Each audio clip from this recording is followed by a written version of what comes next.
La segunda mitad del siglo XX inicia en Colombia en un escenario de confrontación por la lucha bipartidista, las guerras civiles que se desataban en el país y la lucha anticomunista que ya se empezaba a expresar en el país. Hay expresiones como el apoyo de Estados Unidos a Colombia a través de la Alianza para el Progreso, a través de inversión en educación, pero también en ayuda en presupuesto militar. Se ven esas influencias de la lucha anticomunista también en la persecución a los campesinos que se han desmovilizado de movimientos armados, de movimientos de autodefensa armados, como fue en Villarrica, donde el Batallón Colombia, que había regresado de Corea, abre fuego ante los estudiantes. El mismo batallón que en Villarrica va a bombardear y atacar a los campesinos que se han desmovilizado. Es un escenario en donde la industrialización ya ha cobrado fuerza y los movimientos sociales, obreros y campesinos, ya se están desarrollando de múltiples formas. El proceso de urbanización también ha cogido fuerza, el desarrollo de proyectos de identificación social. El objetivo de este video es dar una noción de por qué surgen las guerrillas en Colombia y en esta línea hacer una crítica a la democracia colombiana. Para esto hemos escogido 4 hitos que nos parecen fundamentales en el desarrollo del fenómeno guerrillero en Colombia durante los 4 hitos que hemos escogido son la violencia, el Frente Nacional, el surgimiento de las guerrillas de las FARC y el M-19 y el Partido de la Unión Patriótica. ¿A qué acuerdo se llegó y qué pasó con los guerrilleros y luego el proceso de reinserción? Para después compararlo con 3 temas del acuerdo final para la construcción de una paz estable y duradera firmado en el presente año. Está la amnistía o el indulto, la inclusión y la seguridad. Estos 2 últimos enfocados a la participación política de los militantes del grupo.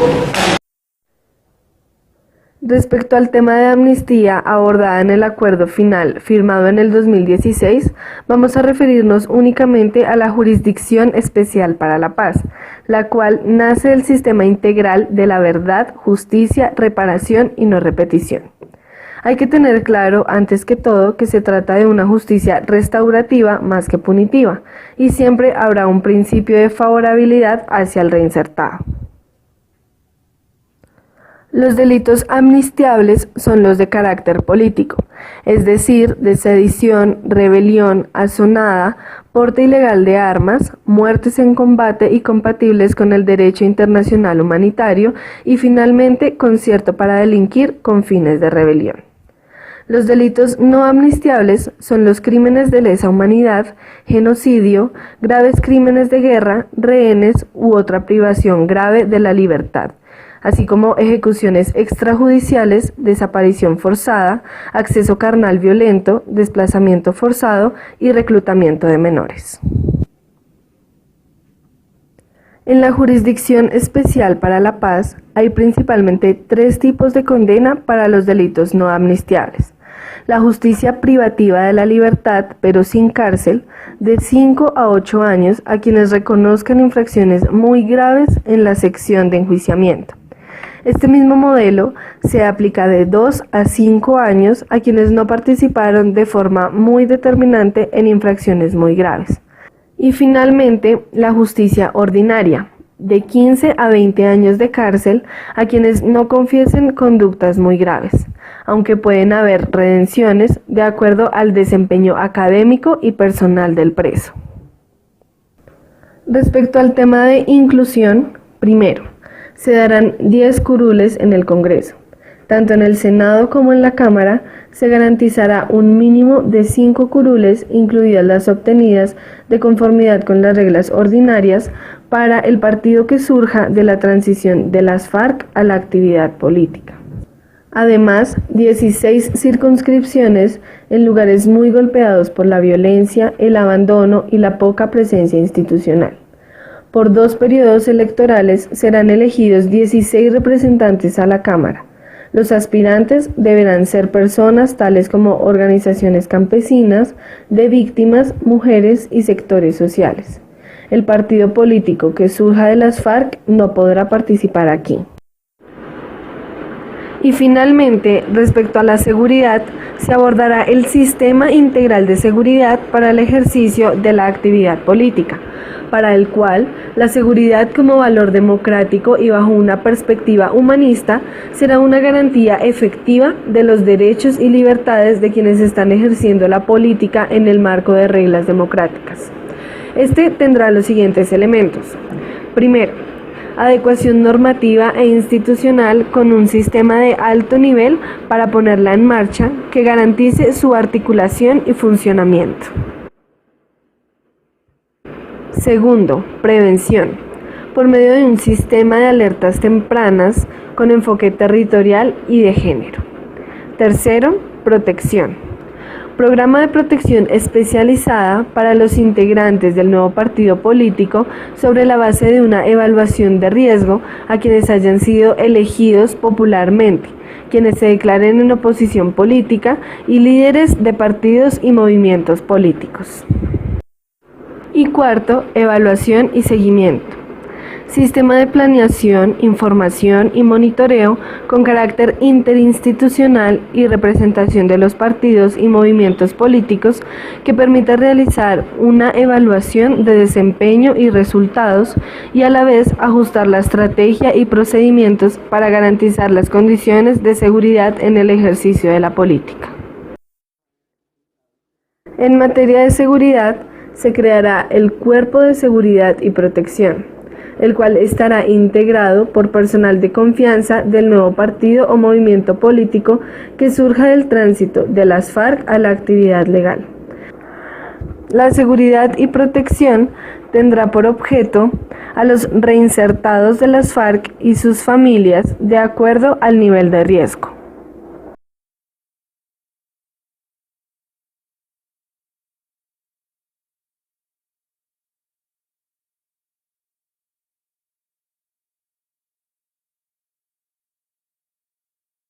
Como parte del recrudecimiento de la violencia bipartidista luego del asesinato del caudillo Jorge Eliezer Gaitán, los liberales convocan a quienes se cobijan en su bandera a derrocar el gobierno conservador y con las armas tomar el control del país.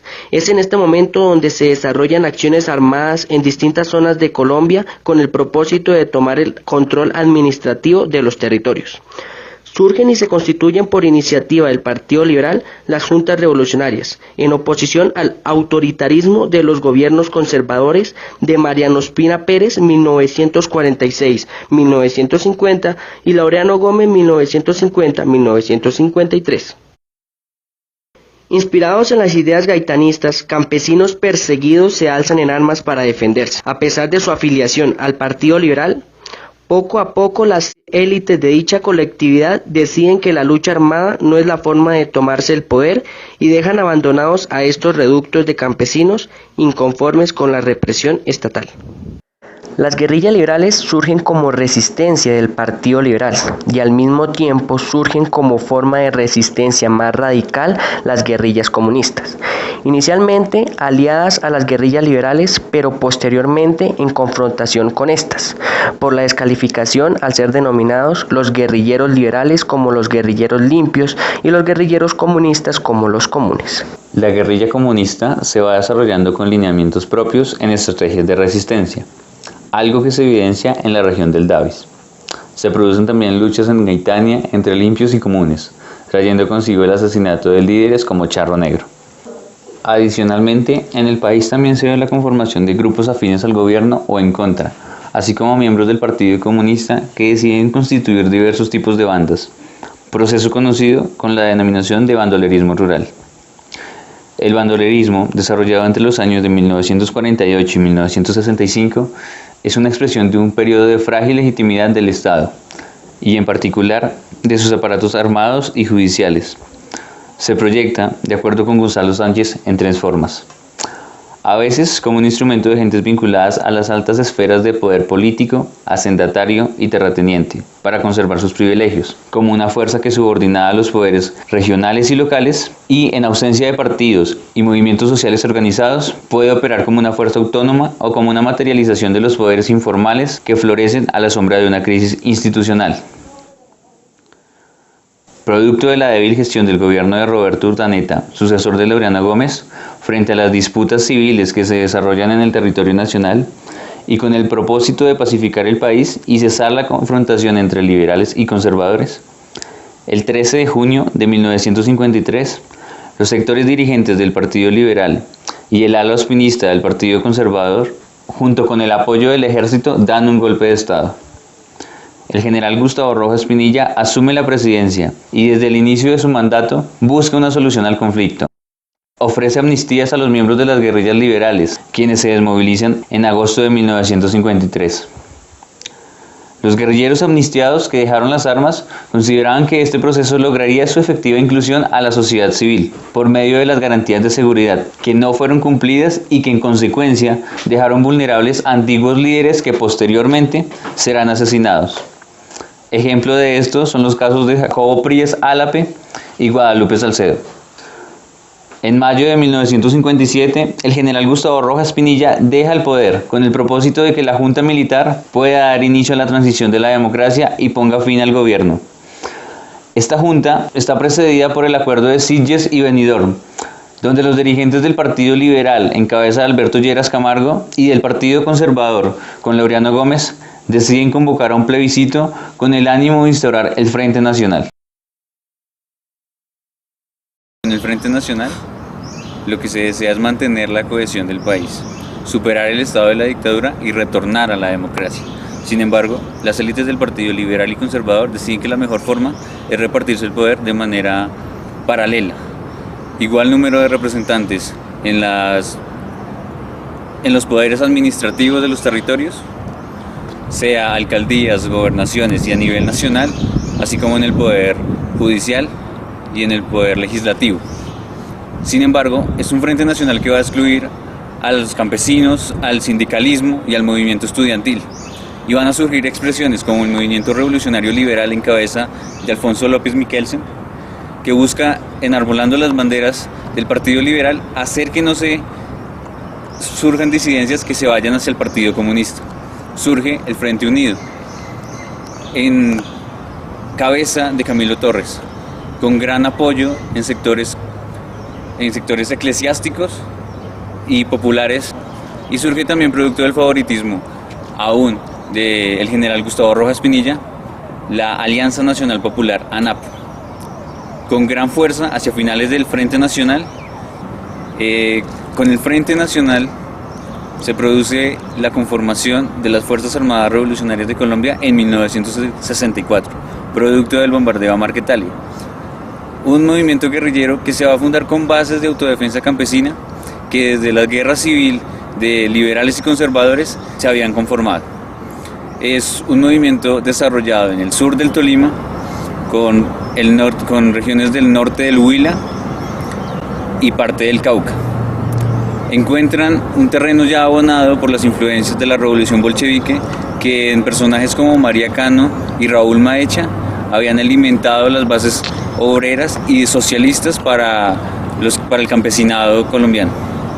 Además, el sur del Tolima se había caracterizado porque antes había tenido la presencia del líder indígena Manuel Quintín Lame, que había desarrollado y concientizado a la población indígena sobre los derechos de propiedad de la tierra de los que habían sido excluidos.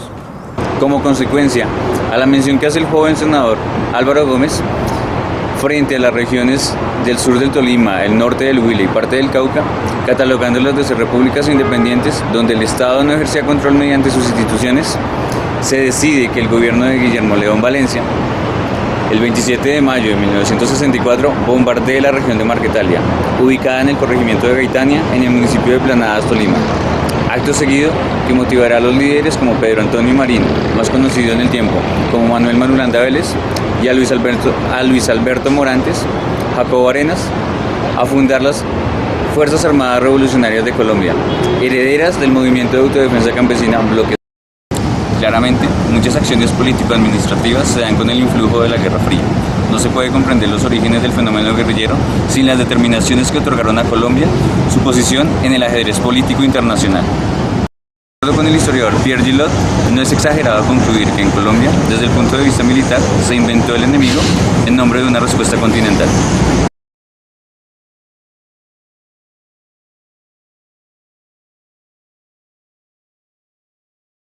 Bueno, fue por lo menos la tendencia en América Latina, ¿no? Aparecieron guerrillas en toda la región, precisamente como una reacción a esas exclusiones. El Frente Nacional era eso, era una rotación del poder entre dos partidos tradicionales y todos los demás no existían, y eso justificó muchísimo más el que la gente en Colombia no confiara en el sistema político y que se tirara hacia expresiones de movilización social y popular en contra del Estado y otras con expresiones violentas como la guerrilla por la vía de la lucha armada.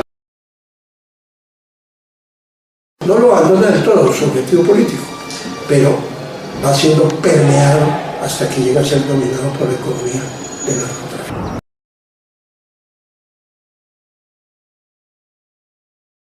Pues de este paso de la vía insurgente a la lucha política sin esas garantías sería casi que un suicidio como lo fue la Unión Patriótica. Nosotros esperamos que sí, y de todos modos, en el caso de que no sea, pensamos que la organización popular y la organización social hoy en día tienen la suficiente fortaleza y tendríamos la fortaleza para hacer que los acuerdos se cumplan y que el gobierno de turno respete esos acuerdos y brinde las garantías para esta apertura política.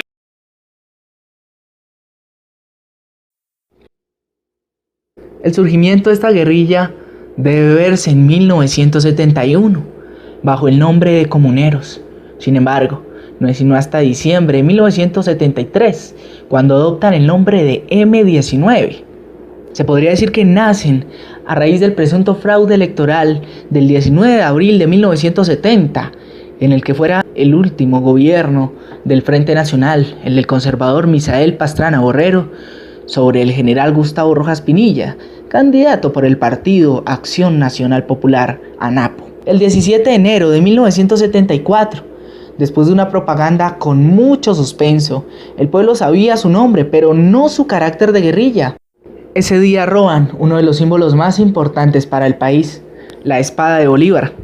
Se toman el Consejo Distrital y dejan muy claro a Colombia que son un movimiento insurgente nuevo, distinto a todos los demás. Nacen como una guerrilla urbana y foquista, simbolista, pero no estuvo concebida para completar las labores rurales, como otras guerrillas, en el caso de las FARC o el ELN.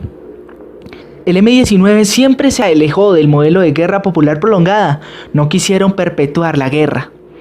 Hay un contrastante cambio, esto sí, en la declaración política del M-19 en enero de 1974, donde dicen recoger de la ANAPO un modelo de socialismo a la colombiana, y la séptima declaración, donde dicen no recoger proyecto socialista alguno. Mas sin embargo, hay algo que no cambia, y es la lucha por la ampliación democrática. De acuerdo con Ginés Narváez, la guerra del M-19 pasa por 3 fases. La primera, de 1974 a 1981, tiene que ver con su desarrollo urbano, bajo el método de guerra urbana. Sus principales acciones se desarrollan en las ciudades grandes e intermedias y causan un profundo impacto entre la opinión pública. Posteriormente, se analiza una fase rural, 1981 al 85, la cual se consolida en los primeros 5 años de la década de los 80 y cuya fase emerge en un contexto de represión y persecución a los militares de la organización, quienes tienen que replegarse en el campo colombiano a desarrollar una guerra de guerrillas. Desde esta empiezan a considerar los alcances de la combinación de los escenarios de lucha. Se caracteriza por la combinación del método foquista rural y el de guerra urbana, acordes a su opción insurreccional. Finalmente, se aborda la tercera fase, desde 1985 hasta 1989, en la que se evidencia un agotamiento de los métodos de guerra utilizados, una crisis estratégica, y luego de hallarse reducidos militarmente, el M-19 opta por la negociación, entrega sus armas y da un tránsito hacia la vida legal.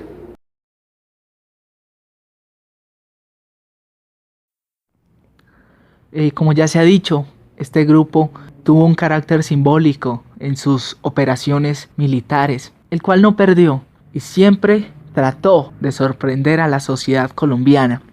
Hemos seleccionado 2 acciones muy importantes en el transcurso del M-19 hacia la actividad legal política, las cuales son, primero, la toma de la Embajada de la República Dominicana, el 27 de febrero de 1980, cuando dicha embajada ofrecía una recepción en conmemoración de la fiesta nacional de ese país. Rosenberg Pavón, quien dirigía el asalto, se autodenominó Comandante 1 y a la operación la llamó Democracia y Libertad. Entre los retenidos se encontraban el embajador de Estados Unidos, de México y Suiza, entre otros, por lo que el mundo volcó su mirada en la capital colombiana y en esta guerrilla. Periodistas nacionales y extranjeros crearon enfrente del edificio ubicado en la carrera 30 con 46 un campamento al que bautizaron Villa Chiva. Carmen Cardona Londoño, conocida como La Chiqui, fue designada por esta guerrilla para las negociaciones que terminarían 61 días después de la toma, las cuales concluirían con el envío en un avión de guerrilleros y diplomáticos retenidos a Cuba, donde a los primeros se les dio asilo y a los últimos la libertad. Un año después, se conoció que el gobierno de Julio César Turbay Ayala pagó $1 millón al M-19. Fue una exitosa operación para esta guerrilla, que en principio pedía la liberación de 300 de sus combatientes y $5 millones. Otra acción trascendental es el secuestro de Álvaro Gómez Hurtado el 29 de mayo de 1988, el cual generó un impacto entre las capas del poder nacional y sectores políticos dominantes y la Iglesia, lo cual llevó a que estos se pusieran a la cabeza de un proceso de negociación con el M-19, ya que uno anterior estaba estancado. Gómez Hurtado fue liberado el 20 de julio del mismo año, y él mismo empezó a promover lo que denominó un acuerdo sobre lo fundamental, que fue parte importante para la desmovilización del M-19 y la posterior constituyente. Miremos ahora si se encontró algo igual o parecido a las características escogidas en los temas de inclusión, amnistía y seguridad, entre el que se llamó el acuerdo político entre el gobierno nacional y los partidos políticos, el M-19 y la Iglesia Católica en calidad de tutora espiritual del proceso, firmado en diciembre de 1989, con el que se logró la reinserción del M-19 a la actividad legal. Y el acuerdo final para la terminación del conflicto y la construcción de una paz estable y duradera, firmado en La Habana entre el gobierno nacional y las FARC. Con respecto a amnistía, todos los integrantes del M-19 fueron amnistiados, mientras en los acuerdos de La Habana recibirán amnistía solo los guerrilleros que hayan cometido crímenes no muy graves, aunque sí habrá una jurisdicción especial. En inclusión, con el M-19 se pactó una circunscripción especial para la paz que aplicaría a la Cámara y el Senado, con la cual los exguerrilleros podrían ser elegidos con menor cantidad de votos, pero el proyecto se hundió en el Senado. En los acuerdos de La Habana se garantiza a las FARC 10 curules en el Congreso por 2 periodos electorales, 5 en el Senado y 5 en la Cámara. Por último, en seguridad, con el M-19 se implementó un llamado Plan de Seguridad, el cual duraría hasta agosto de 1990 según lo establecido, y después de esta fecha se brindaría un nivel adecuado de seguridad para los principales líderes. En los acuerdos de La Habana encontramos el sistema integral de seguridad con instancias para protección, prevención y seguimiento, mucho más robusto que el plan de seguridad. En mi caso personal se estudiaron todas las investigaciones que había y ninguna permitió determinar que yo era responsable de delito de lesa humanidad. Eso fue lo que permitió que a renglón seguido, ahí sí me amnistiaran un delito que había cometido, que fue la rebelión. Cuando uno se levanta en armas, pues está consagrado en la Constitución Nacional como un delito político, pero que es sujeto a amnistía.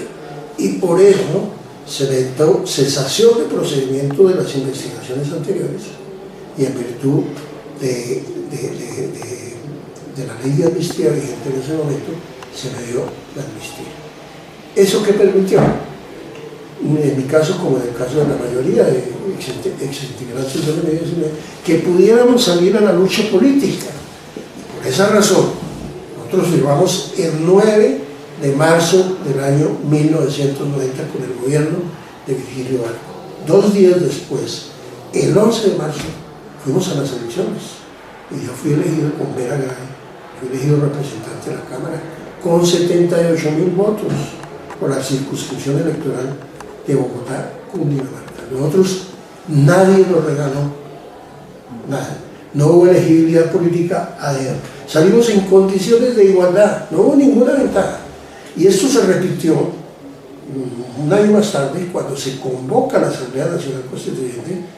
El M-19 constituye lo que se llamó la Alianza Democrática M-19, Y vamos a las elecciones para conformar una Asamblea Nacional Constituyente en condiciones de igualdad con el Partido Liberal, con el Partido Conservador, con los partidos existentes en ese momento, y obtenemos el respaldo para elegir la tercera parte de la Asamblea Nacional Constituyente.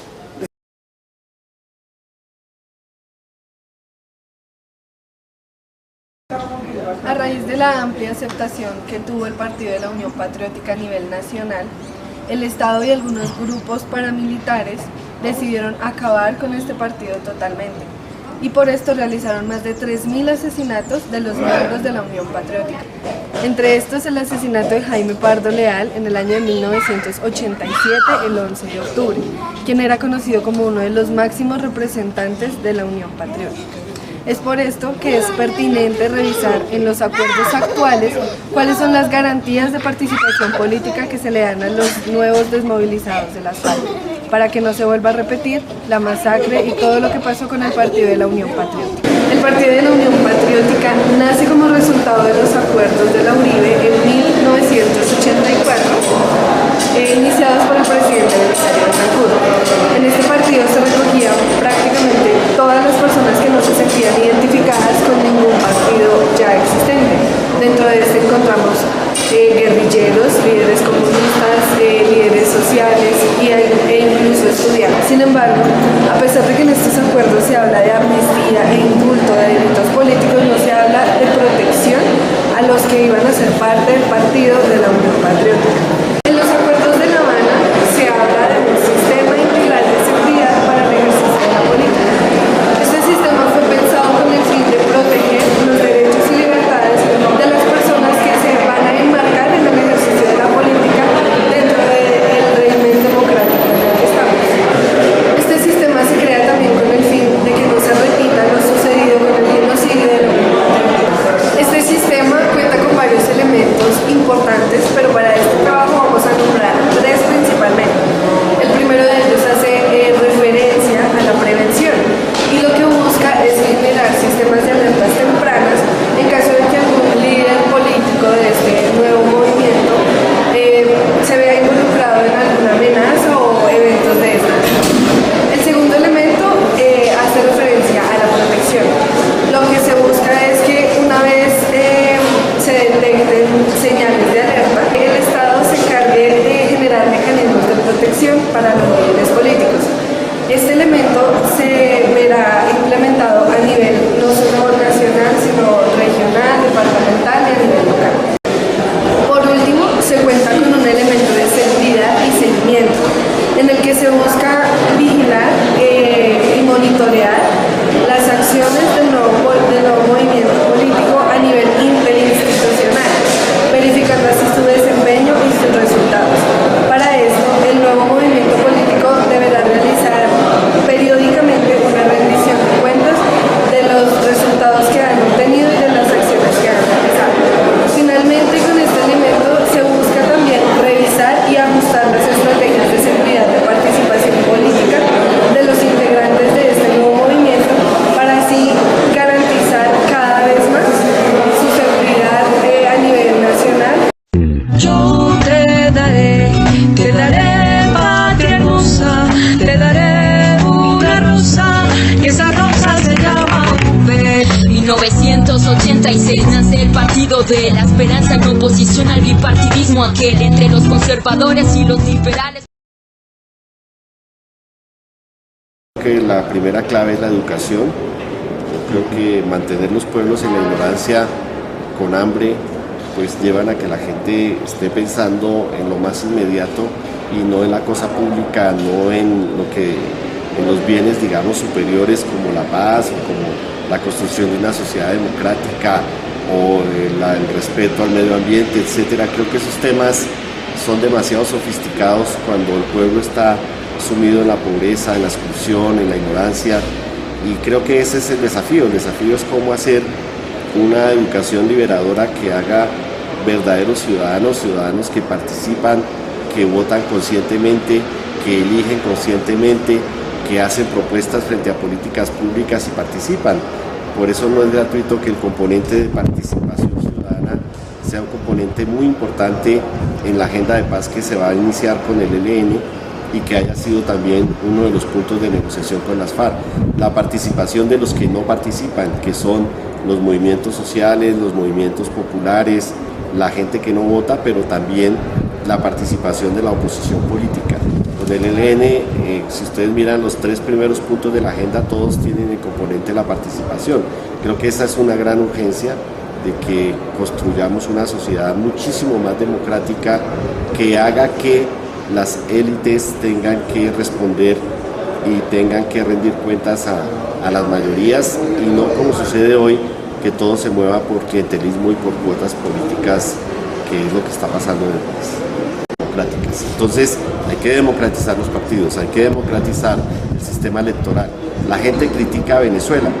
Cuando uno vota en Venezuela hay voto electrónico, es decir, no votan los muertos ni el mismo dedo vota 20 veces.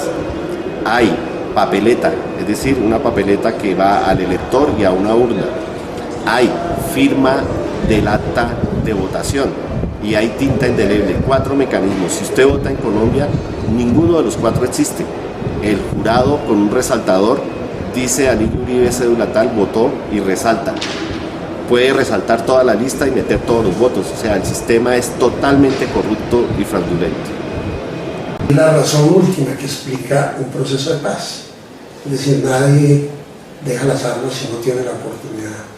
Sigue en rebeldía, si no tiene la oportunidad, si no sería un camino.